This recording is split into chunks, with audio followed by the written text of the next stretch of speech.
This year, I made a pivot. And the reason I made a pivot, I can't claim to be some genius on my own. Instead, I did do something, though, that was very smart. And that is that I decided that this year I was going to invest in myself as an entrepreneur. Get ready to build, protect, and sell your expertise online with the Online Genius Podcast. You'll laugh. We hope you won't cry. But you'll always be informed and prepared so you can have the success you want. Here's your host, Bobby Klinck. Hey, everybody. Welcome to this week's episode of the Online Genius Podcast. I'm your host, Bobby Klinck. Now, this week, we have something different. I'm excited for this show, but it's going to be completely different from any of the other episodes. You see, this week, I don't have a guest. And it wasn't because I couldn't get a guest. I have some interviews in the can. Instead, it's because I wanted to give you an autopsy of the launch I just went through. I figured you might be able to learn some lessons from what I did and might be able to get some valuable pieces of wisdom. See, over the past couple of weeks, as I'm recording this, I just finished up my launch of the Online Genius membership site. It was a launch that lasted from May 1st to May 16th, and I had some good results, but I also made a lot of mistakes. And what I wanted to do in today's episode is kind of walk you through what happened and my evolution and what led me to launch the way I did, and then the mistakes I made, the things I did well, but also to give you a behind-the-scenes view of what it was really like and what doing a launch is really like. So if you haven't gone through one yet, so that you'll have some sense of what to expect. And maybe, just maybe, you can learn a little bit from the things that I did wrong and avoid the mistakes I made. So that's what we're going to do, and I want to go ahead and dig in now. But before we talk about this launch of the membership site, as I'm calling it, I want to give you a little bit of an idea of my history and where I had been before.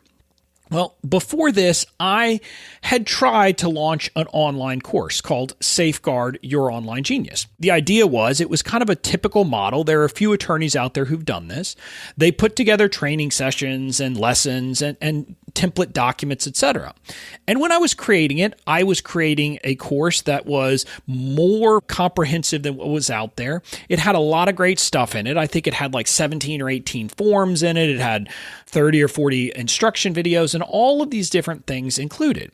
And I tried launching that last fall. So it would have been in the fall of 2017. I think my official launch date was sometime in November. And in advance of that, I had done a bunch of Facebook advertising to get people on my list through lead magnets, etc.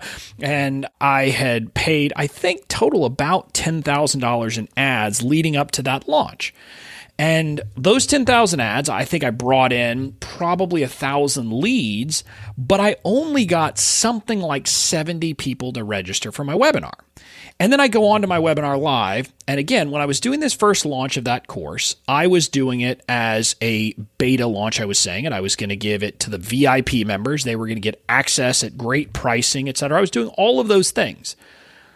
And I got from the 71 people who registered, I think I had 18 or 19 people show up to the webinar, and I had nobody buy live, not a single person. I had one person who bought that night, but ultimately she then asked for a refund, not because she didn't think the course was valuable, but because right before 30 days, she hadn't even had a chance to look at the course. And so she decided she wanted her money back. And in that launch, I did that. I ran some other webinars, and I literally had some follow-up webinars where I had 1 or 2 people show up for the webinar. And you can imagine that doesn't feel good. That's a very disheartening feeling. And so I was at a point where I didn't know what to do, quite honestly. The end of last year, I quit doing those webinars because it was coming to the end of the year, and the holidays are not a good time to do marketing. And I didn't really know what I was going to do, but I started toying with some other things. I got a chat bot on Facebook, which I'd heard, hey, those are great for getting people to convert. I converted the webinars to an evergreen webinar because I said, hey, I can't show up to do a webinar for 1 or 2 people, but maybe if I have it evergreen, some people will show up and they'll buy. And so I had automated the process, and it had been running for a while. And I'll tell you, nobody bought. I had that available for sale for quite a while, and nobody was interested. At that point, I didn't really know what to do. But this year, I made a pivot. And the reason I made a pivot, I can't claim to be some genius on my own. Instead, I did do something, though, that was very smart. And that is that I decided that this year I was going to invest in myself as an entrepreneur. And so I decided that I was going to actually do some things to improve. And one of the things that I decided to do this year was to enroll in Marie Forleo's B School. Now, I did it through Amy Porterfield, who is one of my, longtime people that I followed and listened to in the space. And so I signed up through her, and that got me into this great group of entrepreneurs who had also signed up through Amy Porterfield, but also through the bigger B School group. And I signed up the day it opened, and part of the process, you don't actually start that B School course, if you will, for a couple of weeks after the card opens. But Marie has it set up, and she directs you to start with this thing called Start the Right Business. And I went through that, and part of that process was to go back and find your why, the common, what is your why, start with why in the Simon Sinek model. And so I did. I went back, I read that book, and I started thinking about it, and I said, well, I know what my why is. And my why, and I've kind of put it down into words, is it's to make it quick and easy for online entrepreneurs to get their legal protection in place so they can focus on building their businesses rather than worrying about the legal stuff. But when I thought about it, I realized that I was not delivering on that why. And I wasn't delivering on that why for a few reasons. One, the notion of this big everything course that had all these different forms and all of the different things that someone might want. Well, the fact is that most entrepreneurs, quite honestly, don't need that. And so I was forcing them to buy more than they needed. And as a result, I wasn't actually helping them to get things done. And so as a result, people were saying, well, I just don't want to buy it because they didn't want, or they weren't ready to invest $1,000 in a course that had a lot more than they needed. And so I recognized that. And in going through this, I said, well, maybe I need to come up with something different. And so I thought, well, maybe, I could find another way to package it, or I could do something else. I this time realized that I actually needed to do the research. I had heard that before, but candidly, I'd never listened to that advice. And what I mean by that is that if you listen to anyone who knows what they're talking about when it comes to marketing, they're going to tell you, first of all, you have to figure out who your ideal customer avatar is.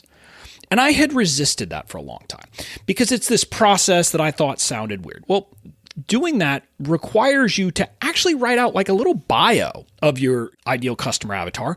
You're going to talk about literally, is it a man? Is it a woman? How old is this person? Are they married or not? Do they have kids? What do they do? What's their job? All of these different things, but then even things like, what are they worried about?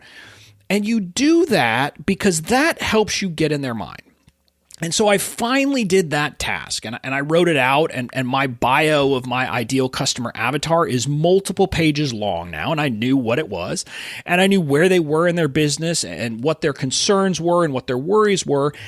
And I really honed in on that because luckily by being in this group for the B School, it just so happened that obviously I serve those people. And so I was able to talk to them and get a lot of insight from them about what their worries were. And I set up a survey and I asked them questions about kind of what did they think? What were their concerns? But then also I asked them, hey, how would you like someone to serve you? And so I wanted to get a sense of what they thought. And one of the things that kept coming back was that a lot of entrepreneurs just didn't know what they didn't know. It's the unknown problem. But they also told me that part of the issue is a lot of people basically said, hey, if you had an affordable monthly payment plan, that would make it a no-brainer.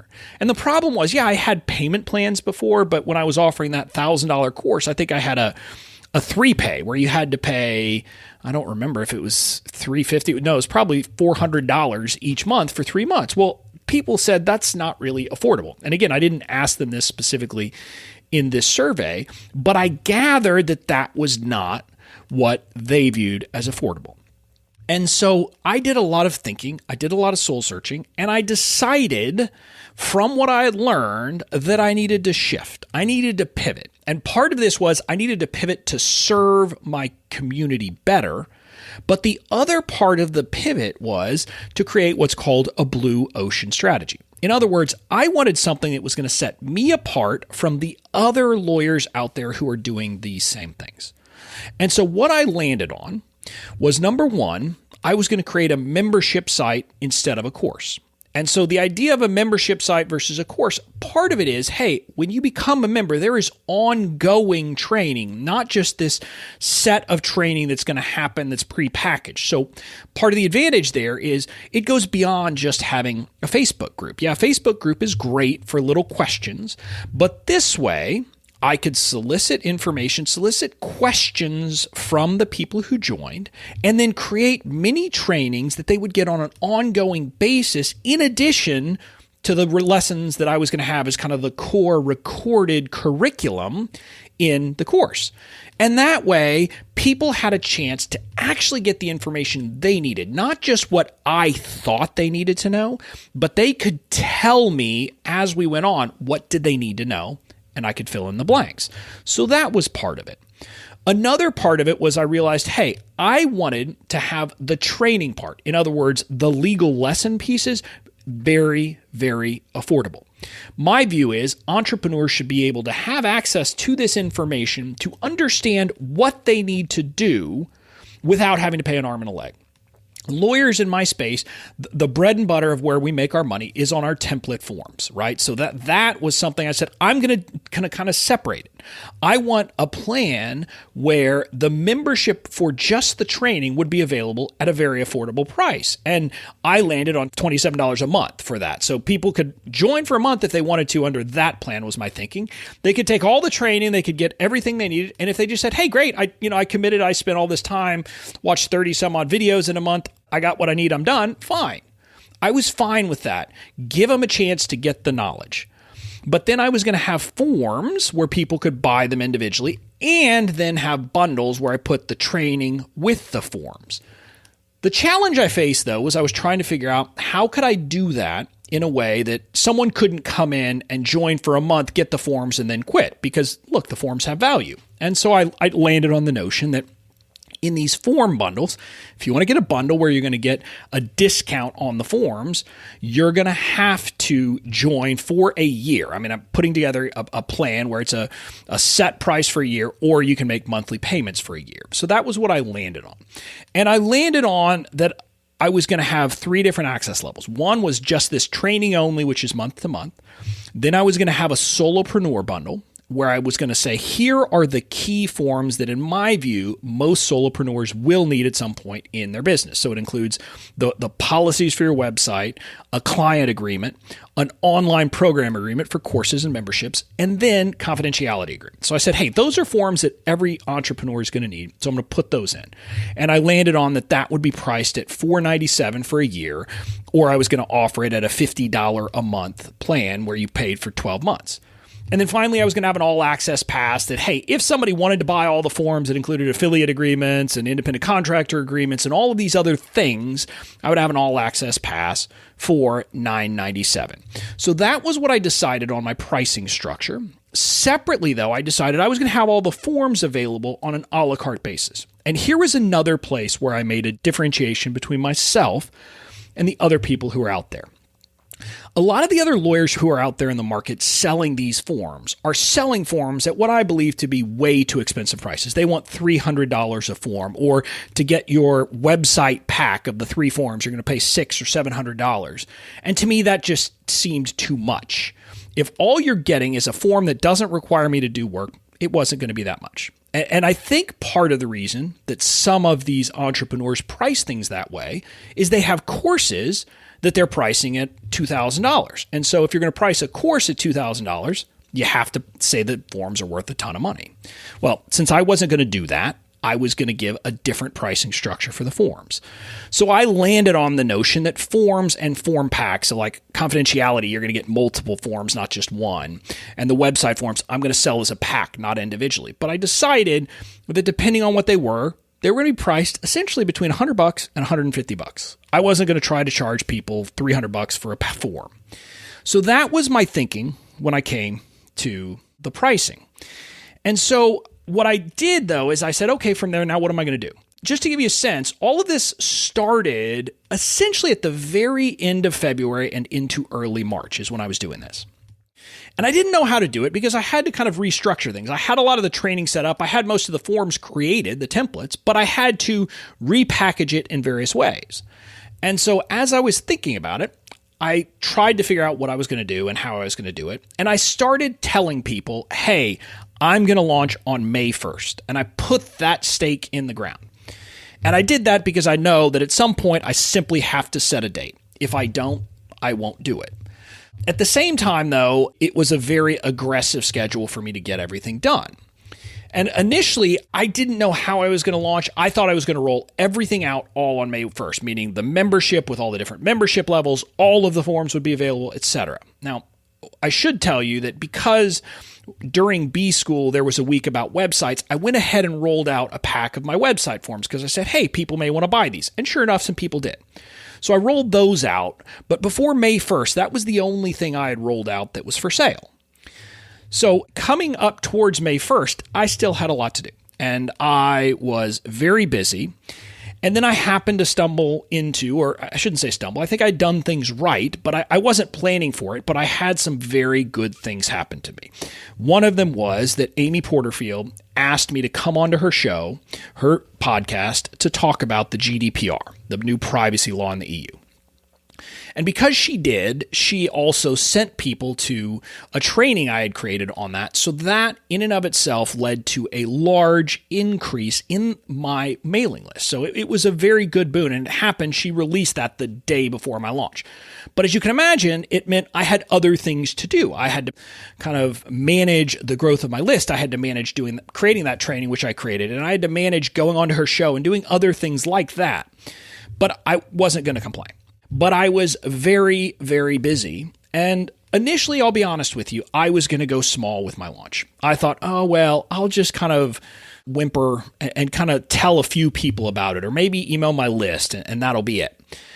But at some point, the voice in my said, cut that out. That doesn't make any sense. If you're going to launch, you're going to launch.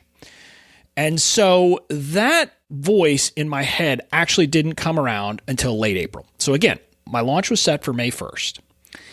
And what I'll tell you is as of Saturday, April 28th, I had no idea how I was going to launch my membership. I didn't know if I was going to do some emails to a series of videos. That was what I was thinking maybe I would do, kind of a launch style sequence with 4 videos.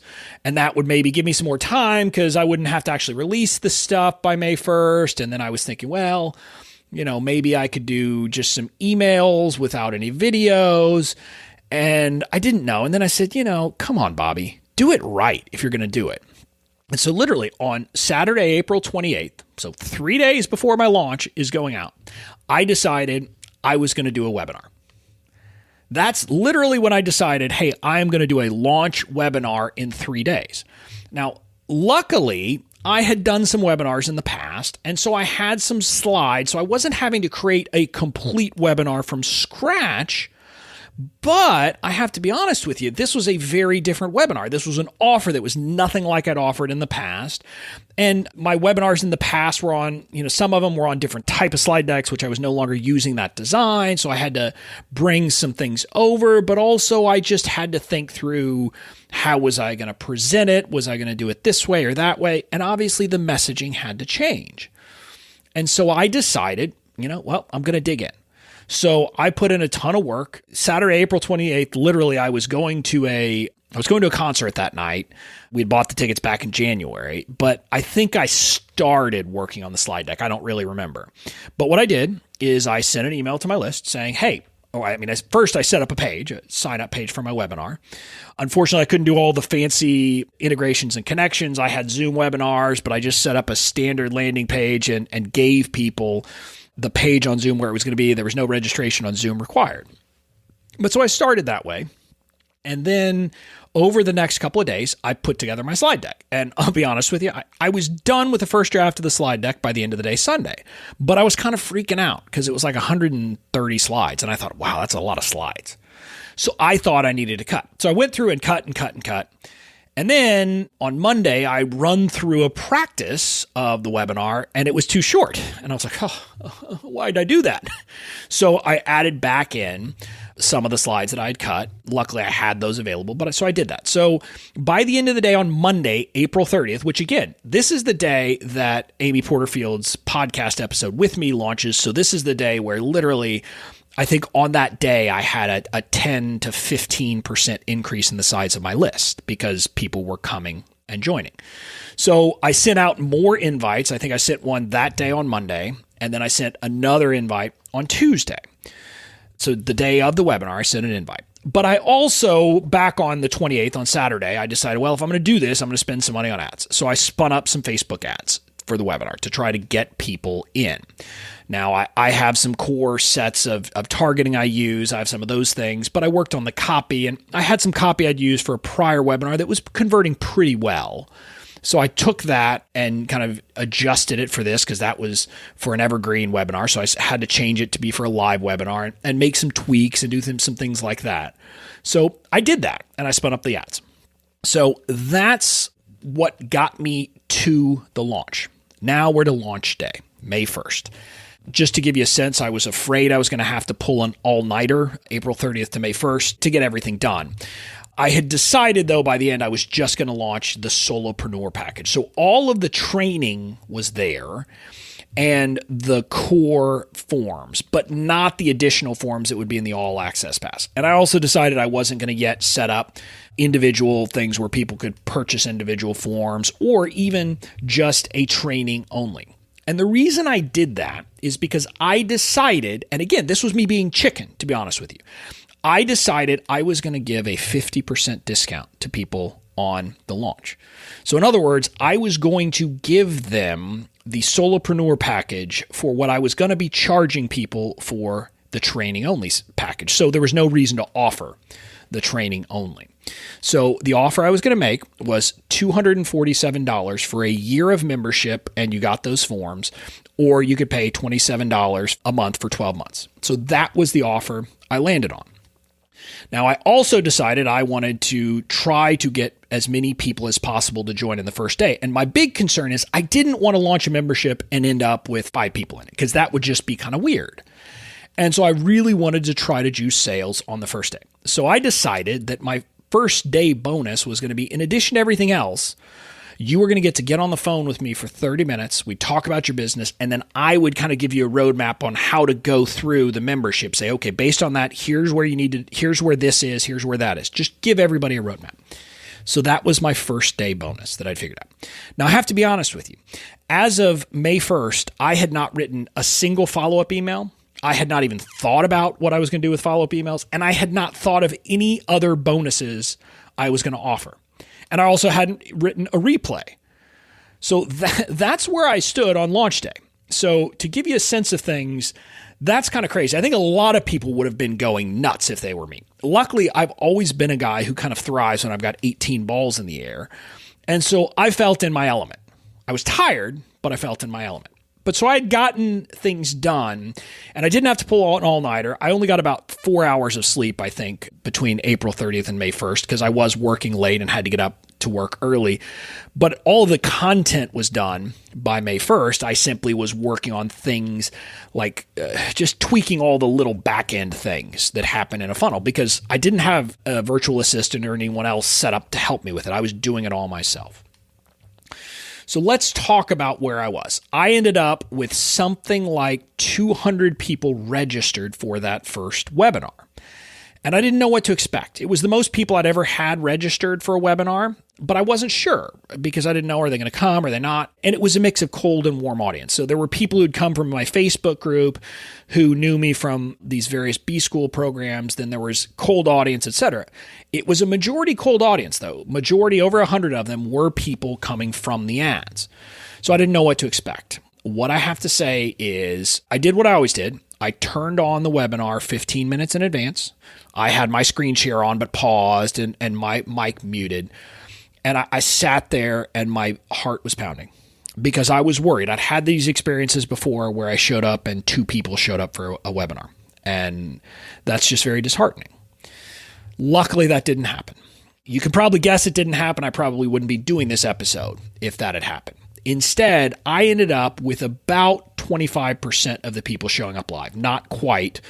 It was just under. I think there was slightly less than 200, like 190 something people registered, and 45 people showed up live. So that is a very good show up rate. I think industry standard is about 20%.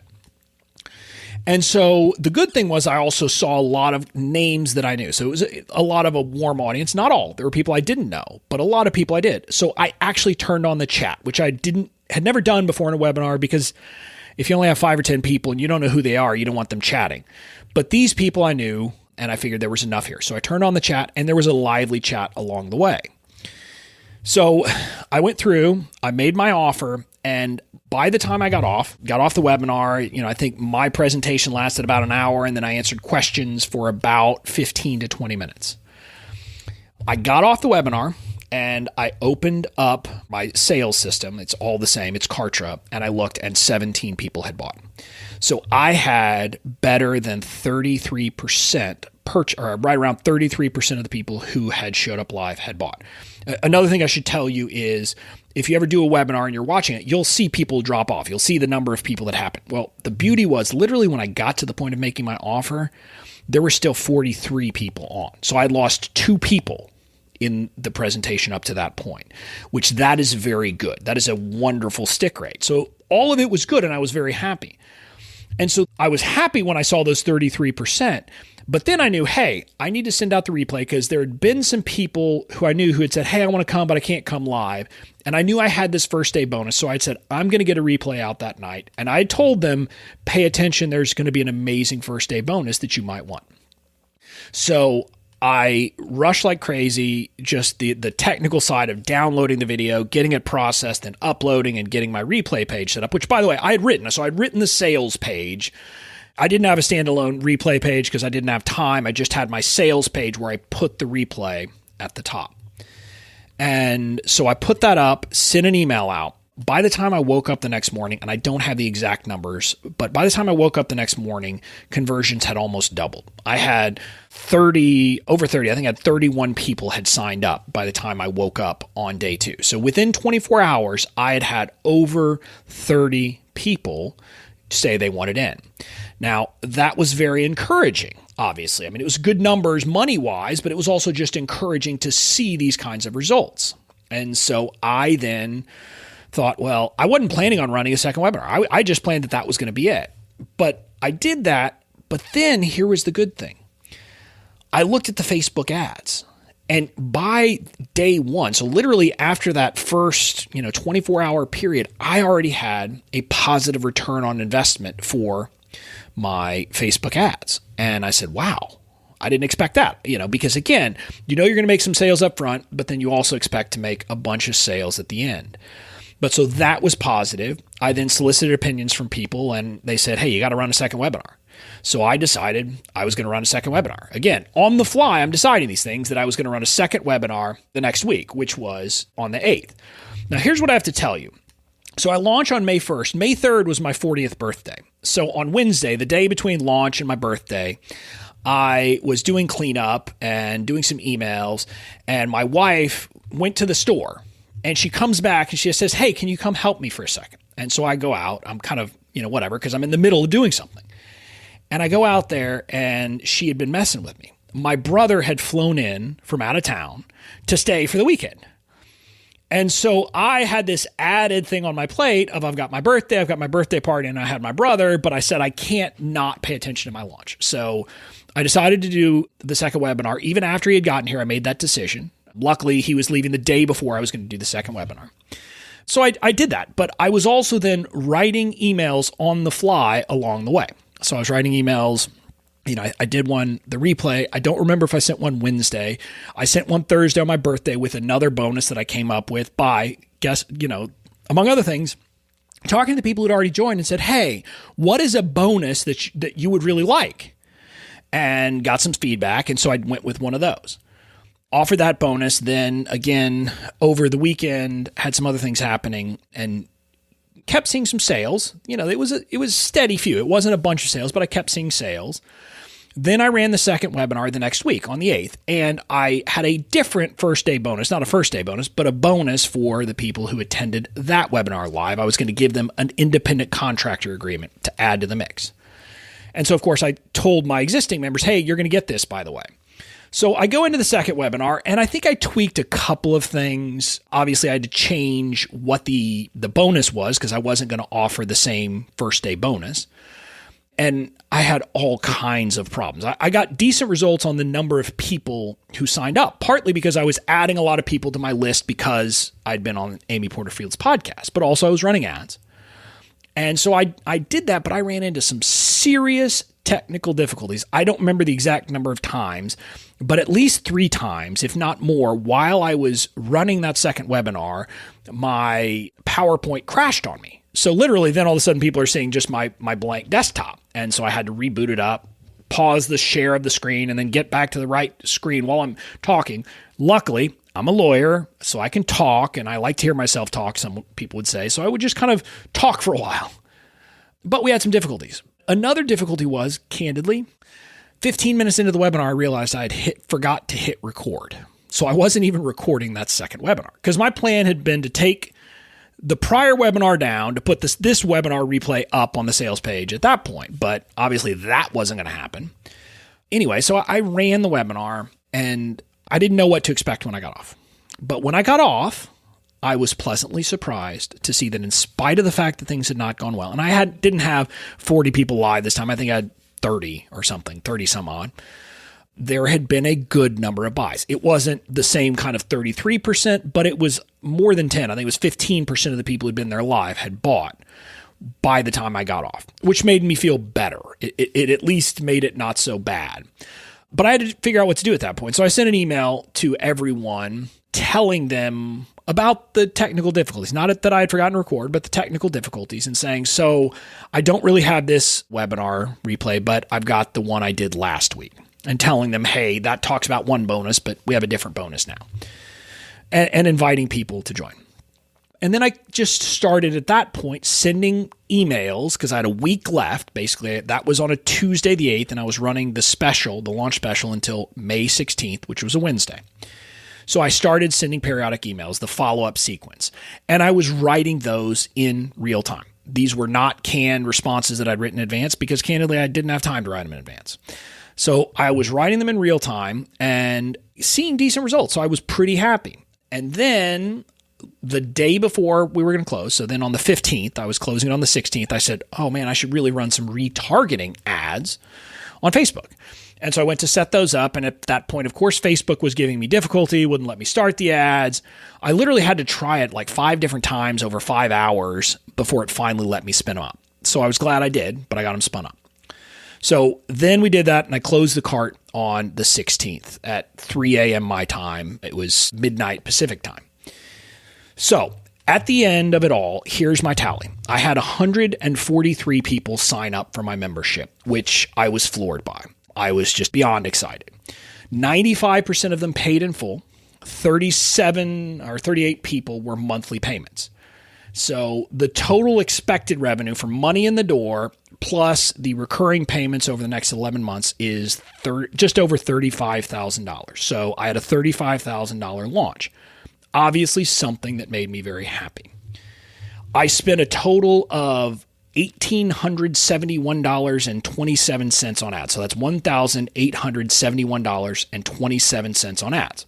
The majority of that was direct to webinar. That was $1,546.65 was spent on direct to webinar ads. In other words, an ad that said, join my webinar. And so that was basically for that first week webinar, I'd spent I think I had it like $250 a day for those 3 days. And then the next week I had a lower daily amount, but it ran for a longer period of time. From that, I had 207 people register for one of the webinars. And from those direct to webinar ads, I ended up showing, at least on Facebook, conversions on 12 people who bought. So if you just take the full price, that's just under $3,000. It's $2,964. So I got essentially 100% ROI on my direct to webinar ads. Separately, though, I told you I spun up those ads for retargeting in the last 24 hours, and I'm so glad I did. I spent a total of $324 on those retargeting ads, and basically what I did is I sent it to two groups of people. One of them was a very targeted group of people outside of my warm audience, but who might have heard of me for one reason or another. And then the other were my warm audience. So it was people on my list, people who had visited my website, people who had engaged with my Facebook page. So that was essentially at those three different groups. From that $324 ad spend, I had 14 people convert and buy. Now, I don't know if some of those people might have bought because they were on my email list and would have responded to an email at some point.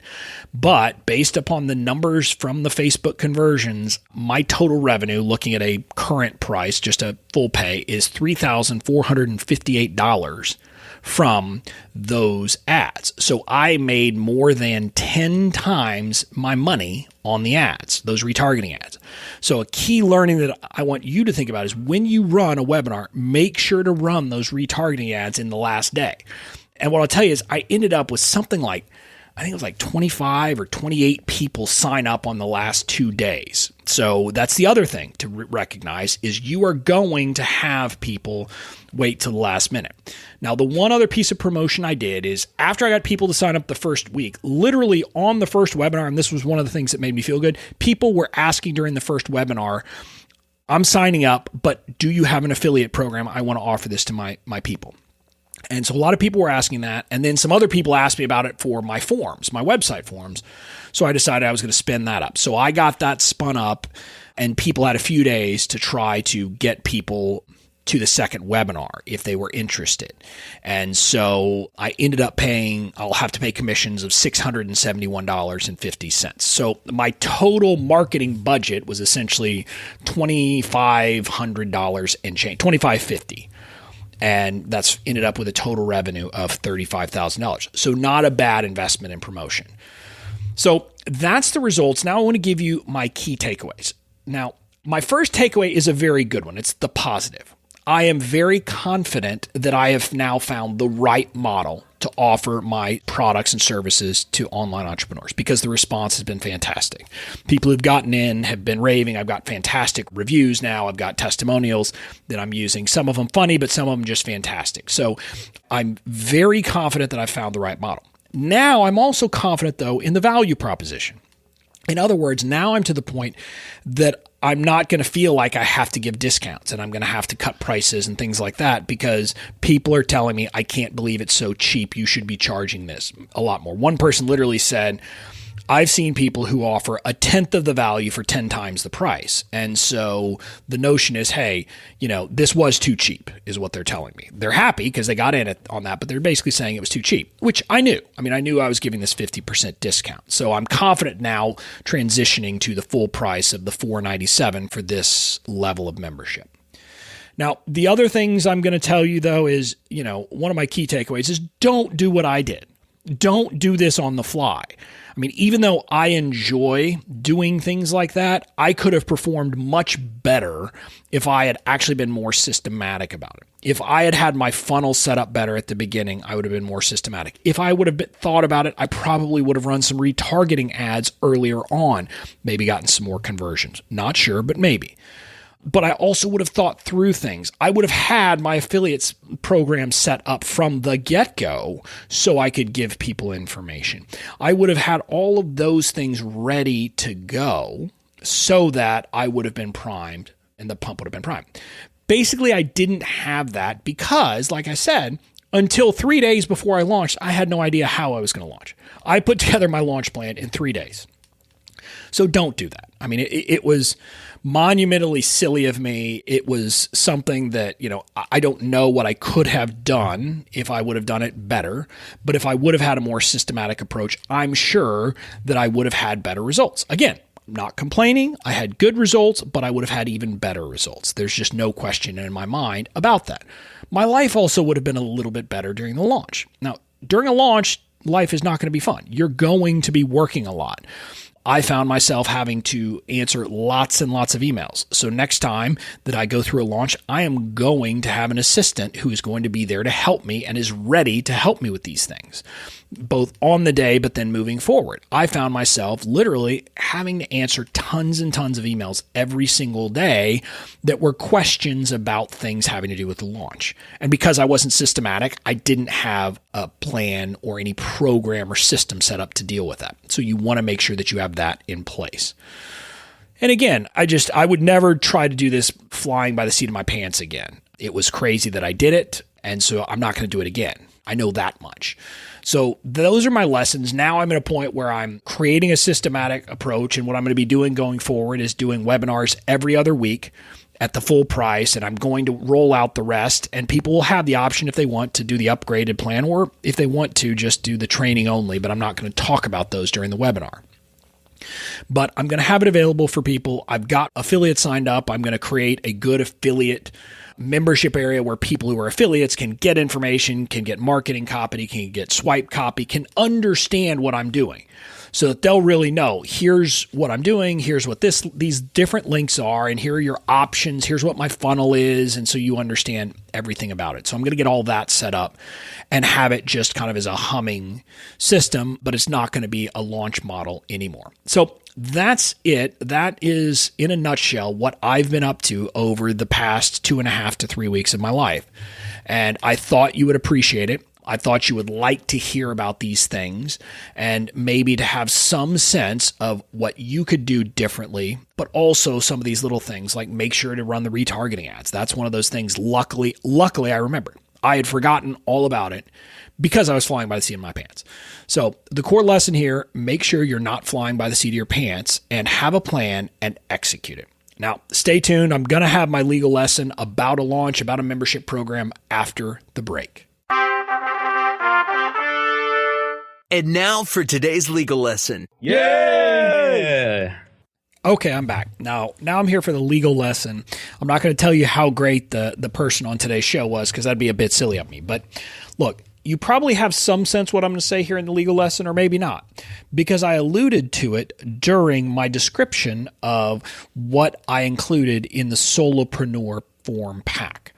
And that is an online program agreement. And what my legal lesson is that anytime you're going to launch an online course, an online program, an online membership site, anything where you have kind of a one-to-many model and you're going to have this delivered online, you need to have an online program agreement. If it's a course, you can call it an online course agreement. If it's a membership, you can call it your membership agreement. But whatever it is an agreement that sets out the legal details of the agreement between you and the people who are in your course or program. Now, some of the stuff that's in there is just kind of boilerplate legal stuff saying, hey, this is the agreement between us. This is the entire agreement. It'll have a dispute resolution clause where you will explain how you'll resolve disputes. And it'll have lots of things like a limitation of liability, a no warranties clause, that kind of stuff that you just see in contracts. But there are a number of other key things you need to have in there. First, you need to tell people what they are going to get. You need to explain, by joining this course or this membership, you are going to get X, Y, and Z. And you should be as specific as possible when describing the core elements of the course. Now, you can't really do that for bonuses because if you think about it, you're going to have different bonuses at different times and things like that. So don't worry too much about bonuses other than to say, hey, if you sign up at a time where you're entitled to a bonus, you'll get the bonus described at the time. But again, that's the key element there. You also need to set out the payment. What are they going to pay? And is it a single payment or is it multiple payments? Do they have options? And that can get kind of complicated because you have to think through how to describe that. But among other things, if it's a course and you have a multi-pay option, but not something where they're allowed to just cancel their payments. In a typical case, say if you have a 3-pay or a 5-pay, you have to explain very clearly that you are agreeing to pay all of these. You cannot simply stop paying. And you also have to say things like get an authorization. You're going to want that in, that they hereby authorize you to charge whatever card they used for the future payments as well. So you're going to want things like that will protect you. You'll also need to put any limitations you have. So for example, If you are selling courses that include forms, like my membership, for example, has these legal forms. And obviously it says these forms and your access to the membership is for your personal and individual business use, not for resale, not to provide to your clients, not to provide to anyone else. And that's important because I'll tell you, since my launch, I've had many people, not the members so much, but people who bought products from me who come and said, hey, can I share these with my clients? And my answer is no, you cannot. I mean, those are for your use. Your clients, if they want them, they have to buy them from me because I'm in the business, obviously, of selling these forms. So you need to have limits like that in your online course agreement. You also need to have a refund policy. Whatever your policy is, it needs to be set out in the online course agreement. My course comes with a 30-day money-back guarantee, no questions asked, nothing, so that's set out. If, on the other hand, you go with you have to show your work model for a refund, which is a common model that a lot of people have for online courses, where they say, hey, you can have a refund, but you have to show me that you've done at least X, Y, and Z. Well, if you want that, you need to explain very clearly what X, Y, and Z are. In other words, what do they have to show you? Because the point is, you want the agreement to make it very clear, so there's really no question. Are they entitled, yes or no? You don't want to have a dispute if someone asks for a refund and they say, well, I think I've met this. And you say, no, you haven't. You don't want that. So you need to be very clear in what's entitled or what will entitle them to a refund. Similarly, if you have an ongoing membership, you need to have a cancellation clause that says, how do they cancel? And what happens if they cancel? Is it canceled immediately and they get a refund of a prorated portion, or is it simply that you're not going to charge them anymore, but that you are going to continue to include them, or they'll have access for the rest of their existing membership? So you need to spell that out, and you need to spell it out clearly. Other things you're going to want to include in there generally, especially if you have anything where you have kind of any interactive elements. So imagine if you're going to have Q&A calls or Zoom sessions or things like that. You want to make sure that they proactively and affirmatively at the beginning are giving you permission to use anything they submit and their name, image, and likeness. Basically, you're saying, hey, if you come on and ask a question, I can include that and I can use it for any commercial purpose. The reason why is you don't want some dispute of them saying, well, I didn't know you were going to tell other people and let other people see my question. No, you tell them in advance that they are giving you that right. So those are some of the high points, but the point is you just need a written agreement that spells out everything that is part of the agreement you have to be a member of your group. Some of the other things that you'll probably want to put in there is what happens if they become a troublemaker in the Facebook group? If you have a Facebook group, for example, you need to spell out, I'm going to throw you out. And by the way, if I throw you out because you don't follow the rules of the Facebook group, you don't get a refund. Or the same thing if you have other kind of behind the scenes commenting sections where you can say, look, if you cause trouble, I'm not going to give you access anymore and you're not going to get a refund. So you need to spell those kinds of things out. So think through all the bad things that could happen and describe what's going to happen if those things come to pass. That's essentially what an agreement is about, or a large part of what an agreement is about. So once you create that agreement, what do you do with it? Well, you put it up on your webpage somewhere, on a page that you don't link to anywhere except, for example, when someone is signing up for the course, they need to click a button saying they are agreeing to those terms and have a link where they can review them. What I'll tell you is 90% of people are not going to review them. They're going to click the link and move on. I'm a lawyer. Half the time I don't review them because I'm not going to do things. But, some people will review them, but you need to have them there. So you have that, you get them to click a link or click a button that says they agree before they're allowed to purchase. That way you have that record and you are done. Now, you might also include a link in your membership area or in the delivery email if you want them to have access to it. But that's the point. That's what you need to get done. Get those agreements in place and get an affirmative agreement before you give access to anyone. And if you do that, you will be in good shape. That's it for today's legal lesson. If you have any questions, reach out. Again, if you're liking the show, I hope you'll subscribe. If you have questions about my membership site and want to learn more, you can always go to members.youronlinegenius.com/webinar. So members.youronlinegenius.com/webinar. And that is where you'll be able to register for my next webinar where I'm talking about it. And I give you some valuable lessons and training in that webinar before we talk about the membership. But that's how you can get some information about my membership site if you're interested. Until next week, I'm Bobby Klinck signing off. Thanks for listening.